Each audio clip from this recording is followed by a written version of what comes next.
Good morning all of you. मेरा नाम अशोक कुमार सिंह है। मैं एसडीएस सीनियर सेकेंडरी स्कूल में एसएससी का टीचर हूँ।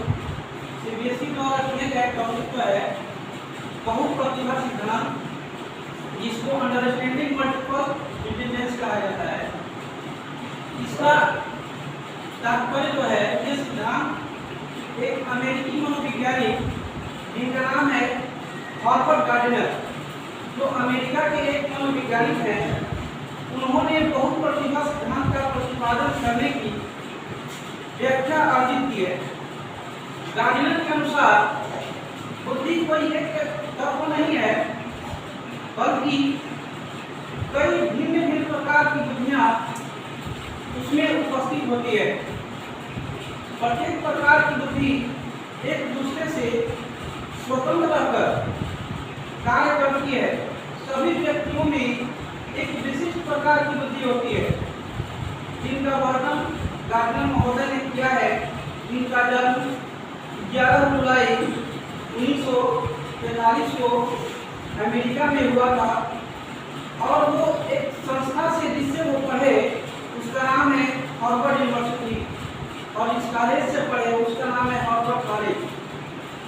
उसने अपनी पुस्तक frames of mind the theory of multiple intelligence में इसका विस्तार पूर्वक वर्णन किया हुआ है। इस सिद्धांत द्वारा गार्डनर ने बुद्धि की अवधारणा को आईक्यू पर आधारित परंपरागत अवधारणा की तुलना में और अधिक शुद्धता से परिभाषित किया है। गार्डनर महोदय ने मूलतः 1983 में 7 तरह की बुद्धि का वर्णन किया था, लेकिन 1998 में उन्होंने 8वीं प्रकार की बुद्धि का वर्णन किया, और 2000 में उन्होंने 9वीं प्रकार की बुद्धि को जोड़ा। यानी वर्तमान में उनके अनुसार बुद्धि जो है 9 प्रकार की दी गई है। पहला उसमें है कि भाषाई बुद्धि, जिसमें आते हैं लेखककार, आते हैं कवि, आते हैं वक्ता, आते हैं।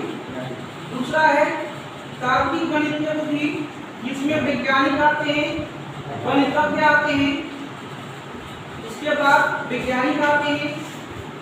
तीसरा जो है संगीतात्मक बुद्धि, जिसमें संगीतकार और संगीतात्मक आते हैं। चौथा है स्थानीय बुद्धि, जिसमें चित्रकार और मूर्तिकार आदि आते हैं। पांचवा है शारीरिक गति बुद्धि, जिसमें कई प्रकार के हॉकी प्लेयर होते हैं, क्रिकेटर होते हैं, फुटबॉलर होते हैं, शल्य चिकित्सक होते हैं और पायलट होते हैं, इस बुद्धि के अंतर्गत आते हैं। जो छठा प्रकार का है अंतर्वैयक्तिक बुद्धि, जिसमें राजनेता, परामर्शदाता, अध्यापक, चिकित्सक, माता पिता और मनोवैज्ञानिक आते हैं। सातवां है अंतर्वैयक्तिक बुद्धि, जिसमें योगी, संत आदि आते हैं। आठवां है प्राकृतिकवादी बुद्धि, जिसमें किसान, जीव एवं वनस्पति वैज्ञानिक आदि आते हैं। और 9वां है अस्तित्ववादी जो बुद्धि है, इसमें दार्शनिक और चिंतक आते हैं। तो पहला जो है भाषाई बुद्धि, इसके बारे में हम चर्चा करते हैं। इस बुद्धि में स्वयं को अलंकृत या व्याख्यात्मक रूप से व्यक्त करने के लिए और जानकारी को याद रखने की साधन के रूप में प्रभावी ढंग से भाषा का उपयोग करने की क्षमता शामिल होती है। लेखक, कवि, वकील और वक्ता इनमें से हैं जिन्हें हॉवर्ड गार्डनर उच्च भाषाई बुद्धि के रूप में इनको देखते हैं। इस क्षेत्र का संबंध शब्दों बोलने या लिखने से है। उच्च मौखिक भाषा बुद्धि वाले लोग शब्दों और भाषाओं के साथ एक अन्य सुविधा में लिखा करते हैं, प्रदर्शित करते रहते हैं। वे आमतौर पर तारीखों के साथ पढ़ने, लिखने, कहानी सुनाने और शब्दों को याद रखने में अच्छी तरह से उसको व्याख्या करते हैं। वे पढ़ने, नोट्स लेने, व्याख्यान करने या सुनाने और चर्चा या वाद विवाद करके सबसे अच्छे तरीके से सिखाते रहते हैं। इसमें होता है कि मौखिक भाषाई बुद्धि जो होता है वाले लोग जो होते हैं विदेशी भाषाओं को बहुत आसानी से सीख लेते हैं, क्योंकि उनके अनुसार या उनके पास उच्च मौखिक स्मृति और स्मरण और वाक्य रचना और संरचना को समझाने और बदलाव करने की क्षमता होती है।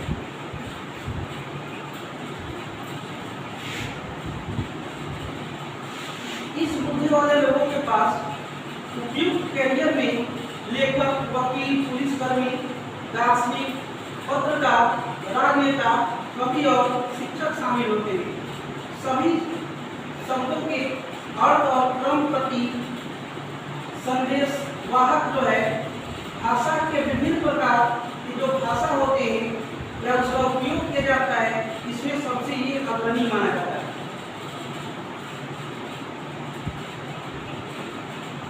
लेकिन हमारे सोचने के तरीके और उपयुक्त कार्य करने के जो कार्य होने चाहिए वो स्पष्ट होनी चाहिए। इन बुद्धिमत्ता की बदौलत हम कम या ज्यादा सुसंगत सोचने में चीजों और तर्क के बीच संबंध में नियमितता का पालन कर सकते हैं। यह कहा जाता है कि चीजों को देखने के अपने तरीके जो होते हैं अलग अलग होते हैं।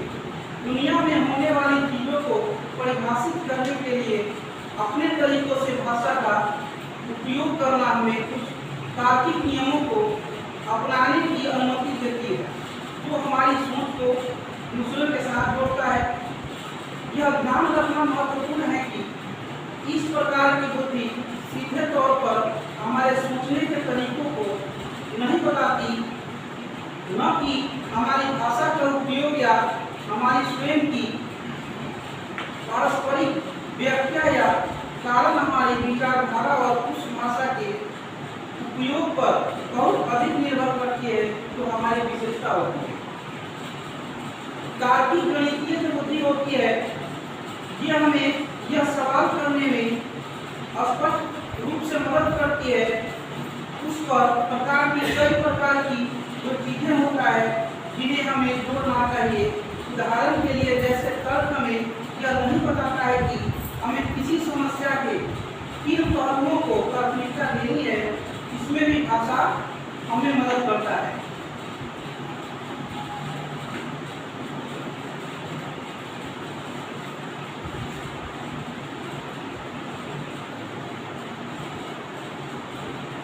भले ही आप अपने दिन में भाषा के साथ अच्छी तरह के विकसित करने की क्षमता है, कुछ कार्यों में शब्दों के उपयोग को शामिल करना विशेष रूप से अन्य की तुलना में कठिन लगता है, लेकिन वास्तव में उनमें से कुछ ऐसे गतिविधियां स्पष्ट होनी चाहिए जो असंभव है उसको संभव किया जा सकता है।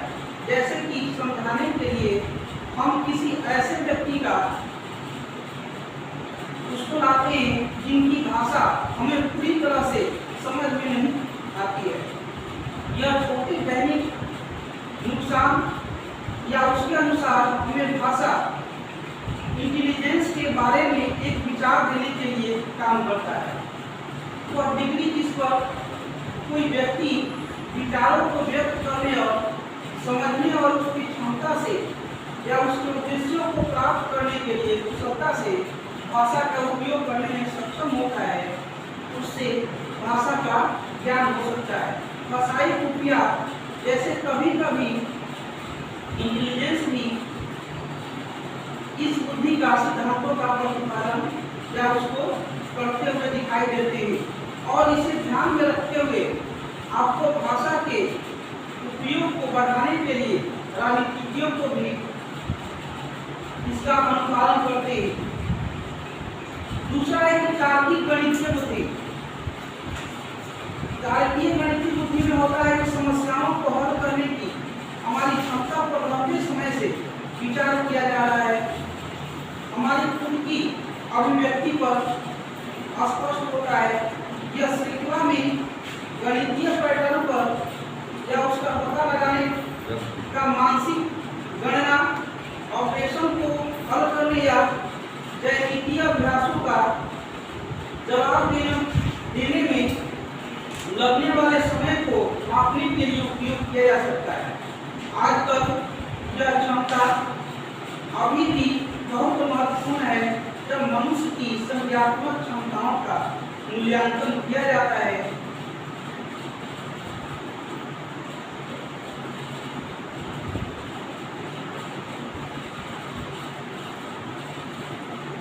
इस प्रकार की बुद्धि का प्रयोग किया जाता है। संगीतात्मक बुद्धि जो होता है, शायद आपने कभी म्यूजिकल इंस्ट्रूमेंट के बारे में सुना होगा। ये रचनात्मक और कलात्मक संसाधन को ये सूचित करता है। ये जिसकी एक चलिए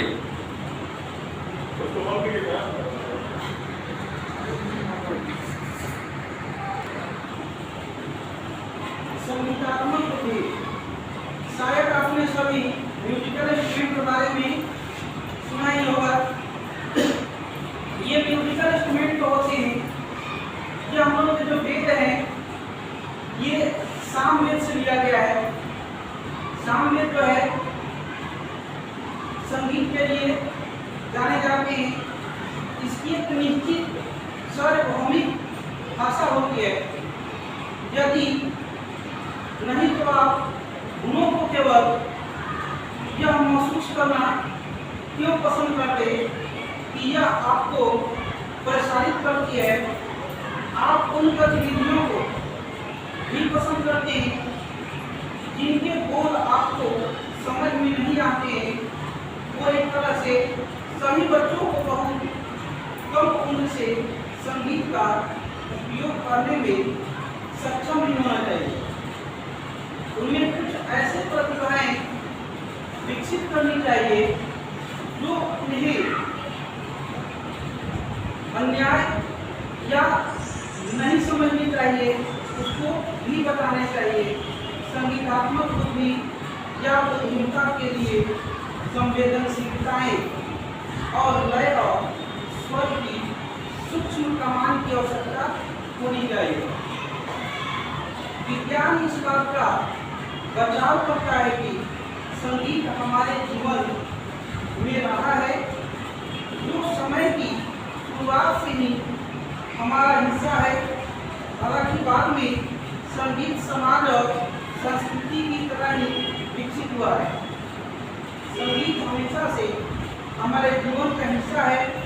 संगीत का लोगों से मन में हमेशा के लिए या हमेशा से एक विशेष स्थान रखा है। उन्होंने हमेशा संगीत वाद्य यंत्रों का खास ध्यान रखते हुए हॉर्बर्ट गार्डनर महोदय ने अपनी संदर्भकार प्रकाशित किया, जिसमें frames of mind the theory of multiple intelligence 30 से अधिक साल पहले प्रकाशित हुई। आज हम अनेक बुद्धि के बारे में जानते हैं और संगीत बुद्धि इनमें से ही एक है।